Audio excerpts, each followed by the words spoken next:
నమస్తే, welcome to TV 786. మైనార్టీల సంక్షేమమే మా లక్ష్యం. బాపట్ల జిల్లా చీరాల 1వ పట్టణ పోలీస్ స్టేషన్లో డీఎస్పీ మొహమ్మద్ మొయినుద్దీన్ విలేకరుల సమావేశం ఏర్పాటు చేశారు. ఈ సందర్భంగా ఆయన మాట్లాడుతూ, జనవరి 27వ తేదీన రైల్వే ఫ్లైఓవర్ బ్రిడ్జ్ ప్రక్కన కారంచేడు మండలం స్వర్ణగ్రామం శివాలయం బజారుకు చెందిన కొండే త్రినాథిని అత్యంత పాశవికంగా హతమార్చిన ముద్దాయిలను అరెస్టు చేయడం జరిగింది. ఈ నేరంలో 5గురు ముద్దాయిలను గుర్తించి అరెస్టు చేశాం.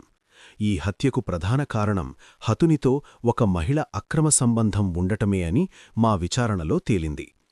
ఈ నేరంలో అందరినీ అదుపులోకి రిమాండ్కి తరలిస్తున్నామని, ఈ కేసును ఛేదించిన 1వ పట్టణ సీఐ సుబ్బారావు, ఎస్ఐలు, సిబ్బందిని ఎస్పీ బి ఉమామహేశ్వర్ అభినందించారని తెలిపారు.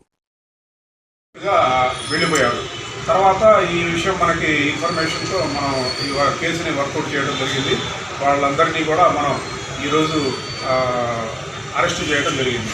ఈ కేసులో మన చీరాల 1 టౌన్ సిఐ సుబ్బారావు, అట్లాగే women SI Rajyalakshmi, PSI Venkateswarareddy, head constable Ramarao, Venkateswarlu, constables Raju, Bhaskar, Nagaraju, Brahmaiah, Ravi మరియు హోంగార్డ్ అంకమ్మలతో 2-3 బృందాలుగా కూడా పెట్టడం జరిగింది. అట్లాగే మన చీరాల 2 టౌన్ ఎస్ఐ మీసాల వెంకటేశ్వర్లు, అట్లాగే